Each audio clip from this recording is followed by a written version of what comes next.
Hello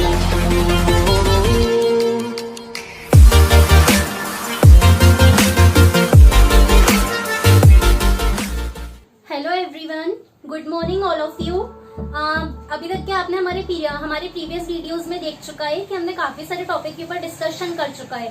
तो आज मैं आपके लिए एक न्यू टॉपिक लेकर के आई हूँ और आज से हम स्टार्ट कर रहे हैं केमिस्ट्री का क्लास 12 केमिस्ट्री का chapter number 1 which is solid state. इस चैप्टर से रिलेटेड पहले मैं आपको एक बात बता देती हूँ कि जो चैप्टर है ये एक्चुअली लास्ट ईयर से सीबीएसई बोर्ड ने हटा दिया है। तो ये चैप्टर अब सिर्फ स्टेट बोर्ड वाले स्टूडेंट को पढ़ना है। एंड स्टेट बोर्ड के लिए बता दूं कि स्टेट बोर्ड में 12th में ये जो चैप्टर है 3 मार्क्स का वेटेज लगता है, जिससे आपको सिर्फ ऑब्जेक्टिव के क्वेश्चन ही देखने को मिलते हैं। अब देखिए, हम बात कर रहे हैं सॉलिड स्टेट की।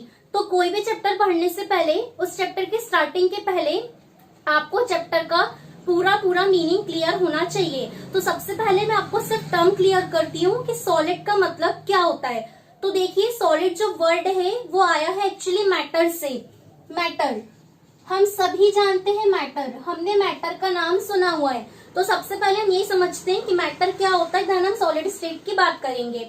तो देखिए, मैटर की definition, anything which occupies space and volume is called matter.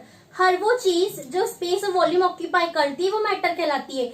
जितनी भी एटम है, जितने भी पार्टिकल्स है, हमारे आसपास सराउंडिंग में जितनी भी चीजें हैं, सारी की सारी मैटर है।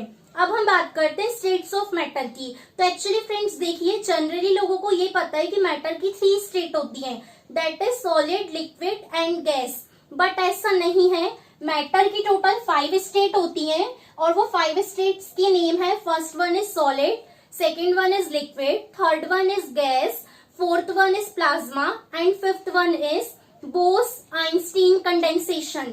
तो ये 5 स्टेट्स होती है मैटर की। अब हमको 5 स्टेट में, इस पूरे चैप्टर में सिर्फ बात करनी है मैटर की जो फर्स्ट स्टेट है, दैट इज सॉलिड। हमको सिर्फ सॉलिड को लेकर के बात करनी है। अब देखिए, सॉलिड्स होते क्या हैं। तो सॉलिड्स को समझाने के लिए मैं एक जनरल सा डायग्राम आपको सपोज करके बता देती हूँ। ये डायग्राम आप सिर्फ इमेजिन करिएगा। इसी डायग्राम को देखते हुए हम पूरी सॉलिड स्टेट की बात करेंगे, ठीक है। तो फ्रेंड्स देखिए, सॉलिड स्टेट को यदि आपको डिफाइन करना है, आपको इसको समझना है, तो हम ये बोल सकते हैं कि मैटर की जो फर्स्ट स्टेट है सॉलिड, उसमें जो पार्टिकल्स होते हैं वो बहुत क्लोजली अटैच होते हैं। ये सॉलिड स्टेट जो होती है उसमें पार्टिकल आपस में एक दूसरे से बहुत ज्यादा क्लोजली अटैच होते हैं, इसलिए सॉलिड स्टेट में जो इंटरमोलिक्यूलर फोर्स ऑफ अट्रैक्शन होता है वो बहुत ज्यादा स्ट्रांग होता है। फर्स्ट पॉइंट तो ये बनता है। सेकेंड पॉइंट इस स्टेट का ये बनता है कि सॉलिड्स को हम एक लैंग्वेज में रिजिड भी कहते हैं। रिजिड मतलब जिनका शेप और जिनका साइज एकदम फिक्स होता है। तो सॉलिड स्टेट को हम ऐसे डिफाइन कर सकते हैं, substances which have definite shape and size are called solid. तो सॉलिड वो होते हैं जिनका शेप और साइज फिक्स होता है, इसी के कारण इन्हें रिजिड भी कहा जाता है। ये 2 पॉइंट्स आपको सॉलिड स्टेट के देखने को मिले हैं। फिर हम ये बोल सकते हैं कि सॉलिड्स में जो काइनेटिक एनर्जी होती है वो नेग्लिजिबल होती है। मतलब सॉलिड्स में काइनेटिक एनर्जी होती ही नहीं है, एकदम नेग्लिजिबल होती है इनमें काइनेटिक एनर्जी। अब क्यों नेग्लिजिबल होती है, तो ये बात भी आप देख लीजिए। एक्चुअली काइनेटिक एनर्जी प्रोड्यूस होती है पार्टिकल के मोशंस के कारण। पार्टिकल की मोशन के कारण जो एनर्जी प्रोड्यूस होगी उसे बोला जाएगा काइनेटिक एनर्जी। अब सॉलिड स्टेट में पार्टिकल्स आपस में बहुत क्लोजली अटैच हैं। सपोज ये फर्स्ट पार्टिकल को कोलाइड करना है थर्ड पार्टिकल के साथ, तो फर्स्ट और थर्ड पार्टिकल के बीच में सेकंड पार्टिकल है। ये फर्स्ट पार्टिकल चाहकर भी थर्ड पार्टिकल से कोलाइड नहीं कर पाएगा।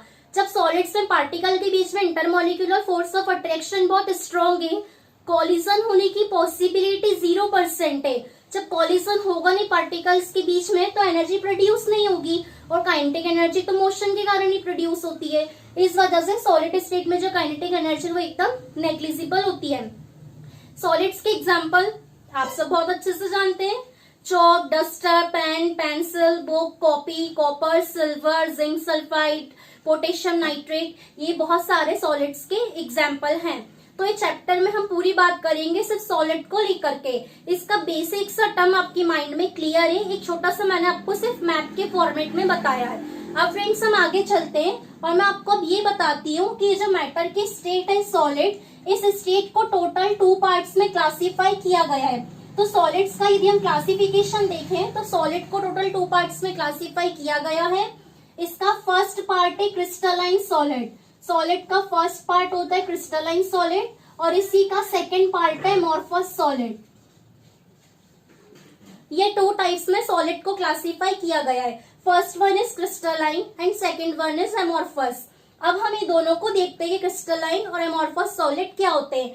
तो फ्रेंड्स देखिए, क्रिस्टलाइन सॉलिड्स वो सॉलिड्स होते हैं जिनमें पार्टिकल्स का जो अरेंजमेंट होता है वो एक रेगुलर ऑर्डर में होता है। मतलब ये जो सॉलिड होते हैं इसमें पार्टिकल का अरेंजमेंट एक सीक्वेंस में होता है, एक रेगुलर ऑर्डर में ये पार्टिकल यहाँ पे अरेंज होते हैं। इसका जस्ट अपोजिट जो एमोर्फस सॉलिड होते हैं इनमें जो पार्टिकल्स का अरेंजमेंट होता है वो एकदम इरेगुलर ऑर्डर में होता है। मतलब इनमें पार्टिकल के अरेंजमेंट के लिए कोई भी सीक्वेंस नहीं होता, इरेगुलरली पार्टिकल्स अरेंज होते हैं।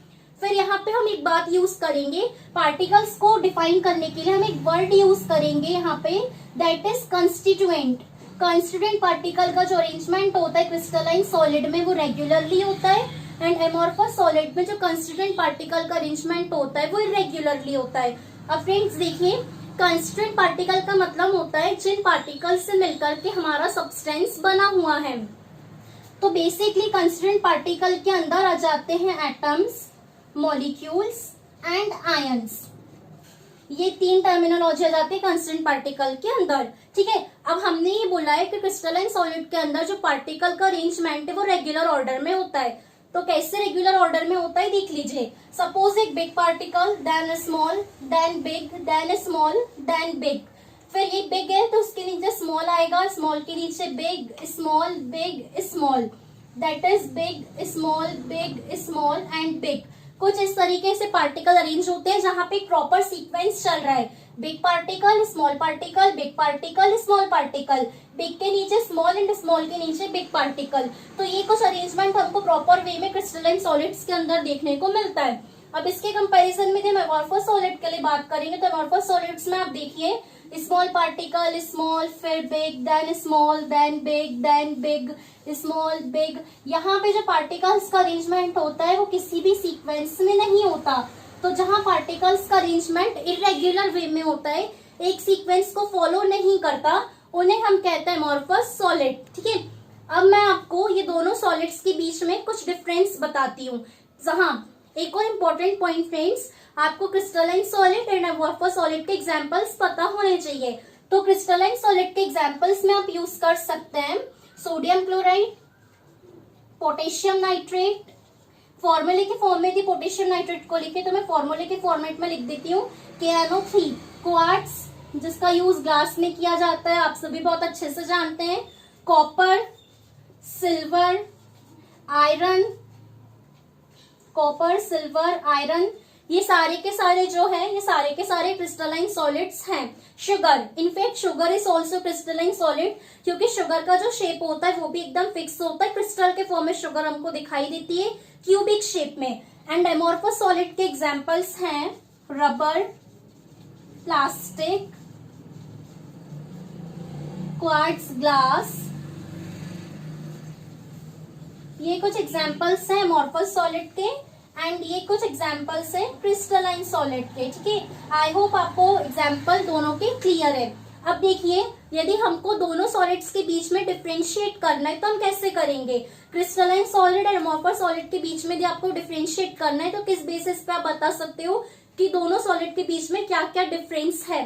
तो फ्रेंड्स चलिए स्टार्ट करते हैं। आप इमेजिन करिए 2 side, one is crystalline and another one is amorphous. तो हमने सबसे फर्स्ट पॉइंट में ये बात लिखनी है कि क्रिस्टलाइन सॉलिड्स में जो पार्टिकल का अरेंजमेंट होता है वो रेगुलर ऑर्डर में होता है एंड एमोर्फस सॉलिड में जो पार्टिकल का अरेंजमेंट होता है वो इरेगुलर ऑर्डर में होता है। क्रिस्टलाइन सॉलिड्स का जो मेल्टिंग पॉइंट है वो शार्प मेल्टिंग पॉइंट होता है because particles are arrange in a sequence manner and on the other hand amorphous solid shows low melting point as compare to crystalline solid. इनका melting point sharp है, इनका melting point इनके comparison में लो होगा। ठीक है, फिर ये जो होते क्रिस्टलाइन सॉलिड्स ये डेफिनेट एंथैल्पी ऑफ फ्यूजन को शो करते, बट एमोर्फस सॉलिड्स की जो एंथैल्पी ऑफ फ्यूजन होती है वो इरेगुलर होती है या फिर इंडेफिनेट होती है, फिक्स नहीं होती है।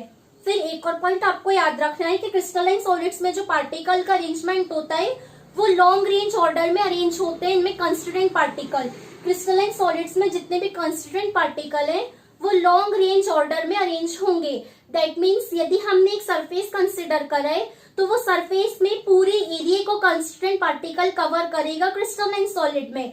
बट जो अमॉर्फस सॉलिड है उसमें जो पार्टिकल का अरेंजमेंट होता है वो शॉर्ट रेंज ऑर्डर में पार्टिकल्स इसमें अरेंज होते हैं। ठीक है, फिर एक और बहुत इंपॉर्टेंट पॉइंट यहाँ पे ये आता है क्लीवेज प्रॉपर्टी, कि दोनों की क्लीवेज प्रॉपर्टी क्या होगी। क्लीवेज का मतलब होता है ब्रेक करना। तो फ्रेंड्स देखिए, यदि क्रिस्टलाइन सॉलिड को हम किसी भी शार्प टूल से यदि कट करते हैं, उनको बीच में से कट करते तो वो दो पार्ट में ब्रेक हो जाएंगे। बट दो पार्ट में ब्रेक तो होंगे, फिर आप उनके यदि सरफेस को टच करके देखोगे तो आपको एक स्मूथनेस नजर आएगी क्रिस्टलाइन सॉलिड के लिए।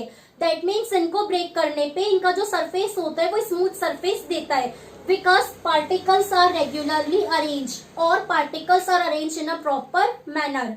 बट उसी के कंपैरिजन में यदि हम अमॉर्फस सॉलिड को क्लीव करते हैं, अमॉर्फस सॉलिड को ब्रेक करते हैं, तो यहाँ पे जो कंस्टिट्यूएंट पार्टिकल्स का अरेंजमेंट है वो तो रेगुलर अरेंजमेंट नहीं है, इरेगुलर अरेंजमेंट है। इसलिए इसका जो सरफेस है वो हमें हार्ड सरफेस दिखाई देता है।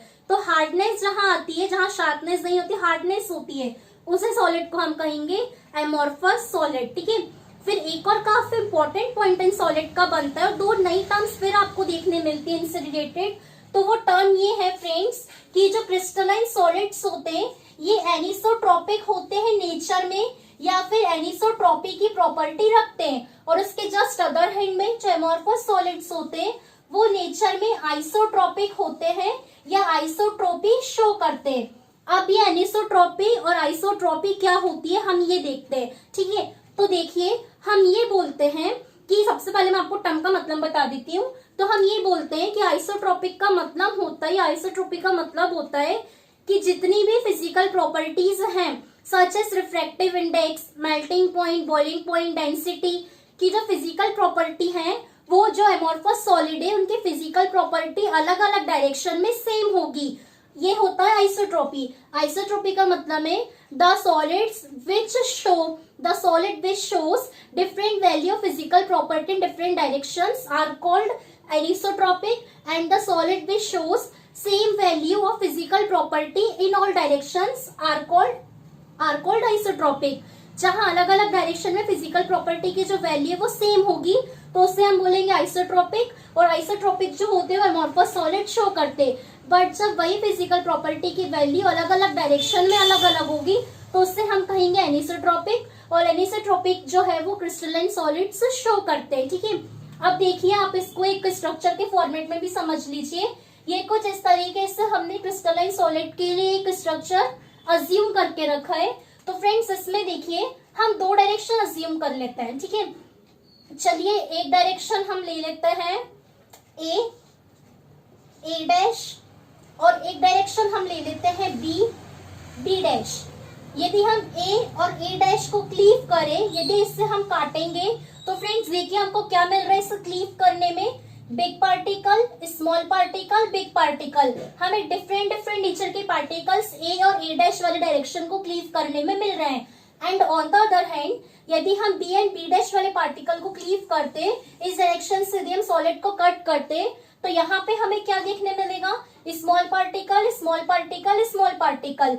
एक ही टाइप के सॉलिड के अंदर ये जो अरेंजमेंट है ये आपको डिफरेंट फॉर्मेट में देखने मिल रहे हैं। इसलिए जो क्रिस्टलाइन सॉलिड होते हैं ये एनिसोट्रोपिक होते हैं, क्योंकि इनकी जो फिजिकल प्रॉपर्टी है सेम फिजिकल प्रॉपर्टी की वैल्यू ऑल डायरेक्शंस में डिफरेंट होगी, बिकॉज पार्टिकल जो है वो डिफरेंट नेचर को शो कर रहे हैं। ठीक है, तो इस पॉइंट से हम बहुत अच्छे से बात को समझ सकते हैं। अब एक और लास्ट एंड मेन पॉइंट मैं आपको ये बता दूं कि क्रिस्टलाइन सॉलिड्स को हम एक वर्ड में ट्रू सॉलिड के नाम से भी जानते हैं। क्रिस्टलाइन सॉलिड्स जो है वो ट्रू सॉलिड्स भी कहलाते हैं। एंड जो अमॉर्फस सॉलिड है उन्हें हम बोलते हैं super cooled liquid. Amorphous solids को सुपर कूल्ड लिक्विड्स भी कहा जाता है, या फिर यही सॉलिड्स को सूडो सॉलिड भी कहा जाता है। Amorphous solid, super cooled liquid या फिर सूडो सॉलिड्स कहलाते हैं। ठीक है, और देखिए इस पॉइंट से रिलेटेड एक रीजनिंग का क्वेश्चन बनता है। वो रीजनिंग का क्वेश्चन ये है, for old building why the window panes are thicker at the bottom ये बात आपने कहीं देखी भी होगी कि जो बहुत सालों पुरानी बड़ी बड़ी बिल्डिंग्स होती है उनमें जो विंडोज लगे होते हैं, वो विंडो पेन्स जो होते हैं वो बॉटम से जाके थिक हो जाते हैं, मतलब नीचे साइड में वो विंडो पेन्स बहुत थिक दिखाई देते हैं और अबव साइड में जो विंडो पेन्स होती है उनकी थिकनेस बॉटम साइड के कंपैरिजन में थोड़ी सी कम होती है। ऐसा क्यों होता है? तो फ्रेंड्स देखिए, जो ग्लास है वो एक्चुअली अमॉर्फस सॉलिड है और ग्लास का जो अरेंजमेंट है वो इरेगुलर फॉर्मेट में है, क्योंकि अमॉर्फस सॉलिड में जो पार्टिकल्स वो इरेगुलर फॉर्मेट में अरेंज है। अब बहुत ज्यादा टेम्परेचर होगा, प्रॉपर्टी डिफरेंट डिफरेंट चेंज होगी, इन्वायरमेंट चेंज होगा, तो जो ये है इरेगुलर पार्टिकल का जो अरेंजमेंट है वो क्या होगा, वो हीट होगा, हीट होके कूल होगा, हीट होगा, हीट होके कूल होगा और जिसके कारण से वो जो पार्टिकल्स का अरेंजमेंट है ग्लास में वो पार्टिकल फ्लो करना स्टार्ट करेंगे। तो विंडो पेन्स में यदि ऊपर साइड के पार्टिकल्स हीट हो रहे हैं, हीट होने के कारण मोशन हो रहा है, क्योंकि अब हीट हो रहा है तो जो सॉलिड है वो धीरे धीरे क्या होगा, लिक्विड स्टेट में कन्वर्ट होता जाएगा हीट होने के कारण। तो लिक्विड स्टेट में कन्वर्ट होने के कारण ऊपर विंडो पेन्स के जो पार्टिकल्स है वो फ्लो होकर के नीचे आके कलेक्ट होते जाएंगे और यदि ऊपर के पार्टिकल्स नीचे आके कलेक्ट होते जाएंगे तो जो बॉटम साइज, जो बॉटम वाला पार्ट है, बॉटम पार्ट आपको थिक दिखाई देगा as compare to upper part. यही रीजन है कि जो ओल्ड बिल्डिंग्स की विंडो पेन्स होती हैं वो बॉटम साइड में थिकनेस शो करती हैं। ठीक है, तो फ्रेंड्स ये आज हमारा रहा सॉलिड स्टेट का फर्स्ट पार्ट। आई होप आपको आज का हमारा बेसिक समझ में आया है। यदि आपको हमारा आज का टॉपिक समझ में आता है तो प्लीज आप क्या करिएगा, आप इसकी प्रैक्टिस करके देखिए, इसकी स्टडी करके देखिए, क्योंकि आगे का हमारा जो चैप्टर रहेगा वो इसी टॉपिक से रिलेटेड रहेगा। हमको ये टर्म्स इनका बार बार यूज करना देखना पड़ेगा। फर्स्ट पार्ट में मैंने आपको सॉलिड एंड सॉलिड का क्लासिफिकेशन बताया है। सेकेंड पार्ट में मैं आपको क्रिस्टलाइन सॉलिड का क्लासिफिकेशन भी बताऊंगी। क्रिस्टलाइन सॉलिड्स को भी और पार्ट्स में क्लासिफाई किया गया है। ठीक है, तो आई होप फ्रेंड्स आपको आज का हमारा टॉपिक समझ में आया है। यदि आपको हमारा टॉपिक समझ में आता है तो आप हमारे वीडियो को लाइक करिए, हमारे चैनल को सब्सक्राइब करिए और अपने फ्रेंड्स के साथ इसे शेयर करना ना भूलिए। और मुझे कमेंट सेक्शन में आपकी और डिमांड्स जितनी भी है, जो भी टॉपिक्स आपको पढ़ना है या जो भी थ्योरीज आपको रिगार्डिंग जो भी प्रॉब्लम है, जो भी डाउट्स है, वो आप कमेंट सेक्शन में मुझे कमेंट करके जरूर बताते रहिए। Good bye friends, have a nice day.